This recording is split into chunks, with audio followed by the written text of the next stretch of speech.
Hi, Phyllis here from southernfrugal.com. Well, I went to the farmer's market, let's see, Tuesday, yeah. And I got oranges from Florida. Now, they're not as pretty as the ones from Peru, but they're from Florida, and I like that better. And we got Pink Lady apples, which are my absolute favorite. I went ahead and got some bananas too, and those, it was really a whole bushel of bananas, so I froze those in the peeling. So that's going to be the way we do it from now on. So on, I think it was Tuesday, I fixed a smoothie that was so incredibly good we couldn't believe it. And I'm trying to duplicate that this morning because I wasn't taping the making that smoothie. So, you know, and I didn't know it was going to be that good, so I didn't quite remember what was in it. But the two things that for sure were in it were blueberries and cooked sweet potato. Now, I tried to, well, I didn't try, I did. I used a raw sweet potato in yesterday's smoothie. It was not as good. So the cooked ones definitely taste better. And of course, they're more concentrated with sweetness too. So this morning, we're using baby greens, so we're going to use double greens again. And here's what we're going to put in it. Carrot pulp, cream of wheat and oatmeal, dates to sweeten, and those are 2 cubes of kale, sunflower seed pulp, and chickpea ground up. And oh, by the way, I did almonds, so we've got a little bit of almond in there. And this time, the way I did my almond butter is I went ahead and ground everything all up. And because it doesn't work good in the ice trays, it doesn't, it never gets really super hard, and it's like trying to get peanut butter out of an ice tray, really. So I froze it like in a round cake pan, and got it really good and solid, and then I flipped it out on my cutting board and cut it in little squares as much as I could, and that really worked out better. And then I put it in a freezer bag. So anyway, I also wanted to share with you, I got my new Cuisinart knife. Now, the pack that I ordered and the one I recommend has 2 knives in it. One like this, which is a chopping knife, and then the little paring knife. So Cuisinart sent me this one as a replacement for the one that had little chips on the end of it.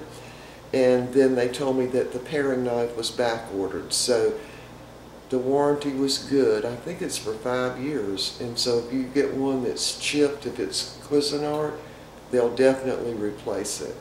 Alright, so we're ready to do our oranges. And now these are not Valencia oranges. I know. I wish they were, but they're not. They are seedless. So let me turn this down so y'all can see. So what I'm going to do is just cut around the edge and get that pulp out. Now, of course, I don't know if y'all are new to the channel. I'll just tell you that what the orange does is kills the taste of the greens.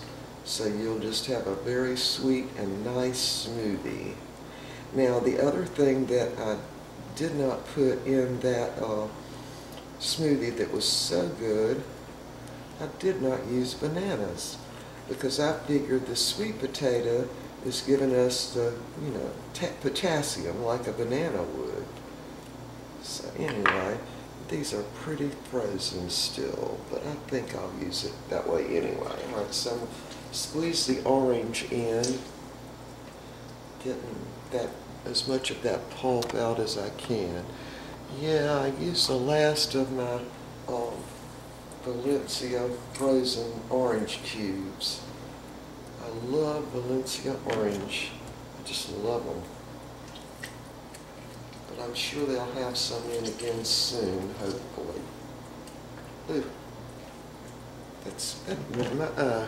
Alright, y'all, hold on. I gotta rinse my eye out. Hold on. Alright, I had to get the orange juice out of my eye. That orange squirted right in my eye. Alright, so I'm gonna peel the sweet potato now. Now go ahead, and I know the purist would probably put peeling and all, but I like to be able to look at that sweet potato because sometimes they get little things in them, little bugs or whatever, worms or something, and you can't always see that unless you peel them.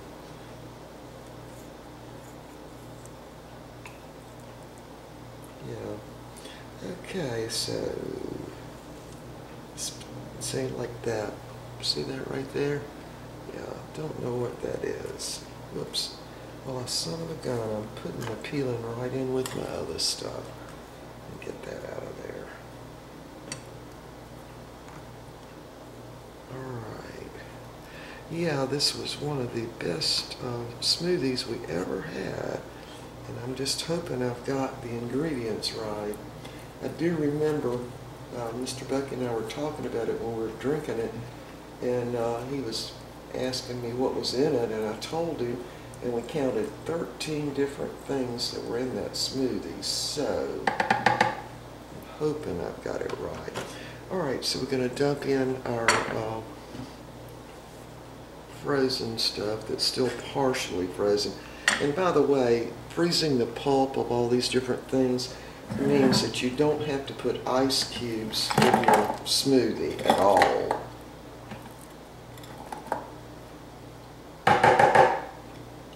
Yeah, it was really, really good.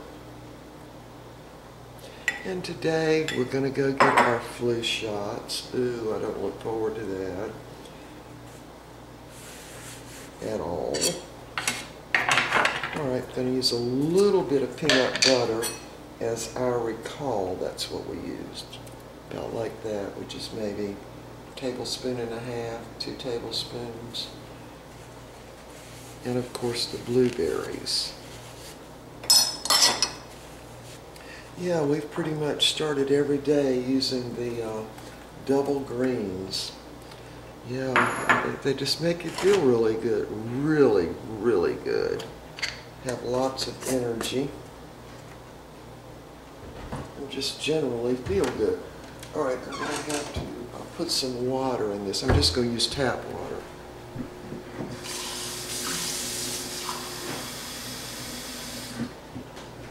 I don't know if I'll need a whole cup or not, but we'll see.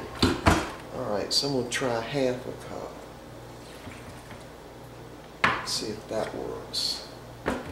Alright, I'm going to grind this up, but I'm going to cut the camera off because it's going to be loud, so we'll be right back.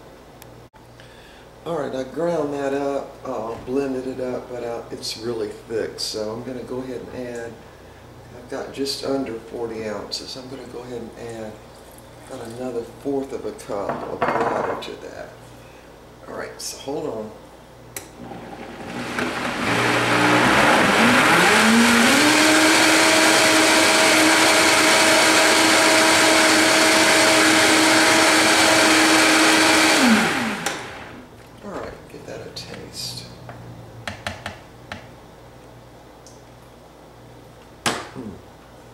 Oh, it's very, very good. Alright, so we're going to go get our flu shots today, and I'm going to work on the recliner again. Boy, that's going to be the hardest thing I've ever recovered, just because you can't get the seat out, and it's hard even turning it over and trying to work up under it because of all that contraption that's in there in the Lazy Boys. But certainly the frame is in good shape. The mechanism, that lowers the back and puts the little footrest out is like new. So anyway, and I love the material I'm going to use for it. So we just do however long it takes, yeah. So anyway, yeah, I think the other day when that smoothie was so delicious, I didn't have the almond butter prepared, so I don't think I used the almond butter.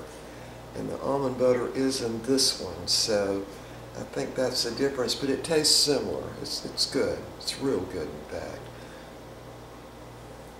Yeah, so I should start paying attention to what I put in these smoothies sometimes in case one's really, really good. All right, so we got just a little over 40 ounces now. See, I like it when we use it all. All right. Give it another taste.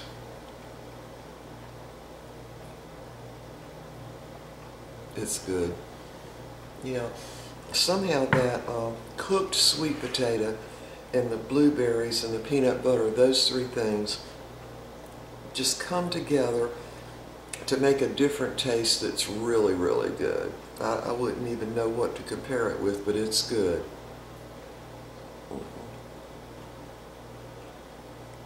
Yeah, and the other thing, I don't know if I mentioned this on a video before, but I was talking with my sister about some of the smoothies, and we got on the subject of the strawberries.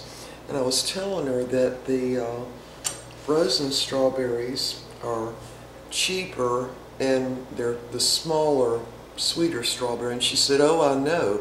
That's the only kind we get." She said, "I never get fresh strawberries anymore because they're too sour. But those that are the Great Value frozen in the 4-pound bag are much sweeter." And of course, that's what I noticed too. They don't have added sugar. The strawberry itself is sweeter. And I'm guessing that they're not the California strawberries, but grown somewhere else, like, I don't know, Indiana, somewhere like that, which makes me happy. I'm glad for that. So I'll definitely be getting the strawberries that way, and they're definitely almost $1 cheaper.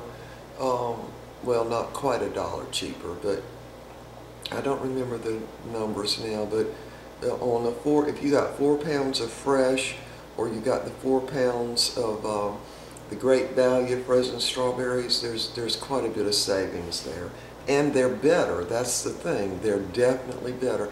I'm really hoping they don't come from Mexico, but I don't think they do, because strawberries really grow the first, in the early spring when it's still cool. So that wouldn't be conducive to growing them in Mexico, right? Although I'm sure they do grow them down there in the wintertime. Oh, I don't know. I don't think they come from Mexico. Anyway, so we're going to go ahead and get ready and go get our flu shot. And then I'm going to come back and be working on the recliner, see how much I can get done today. All right, so we will see y'all next time.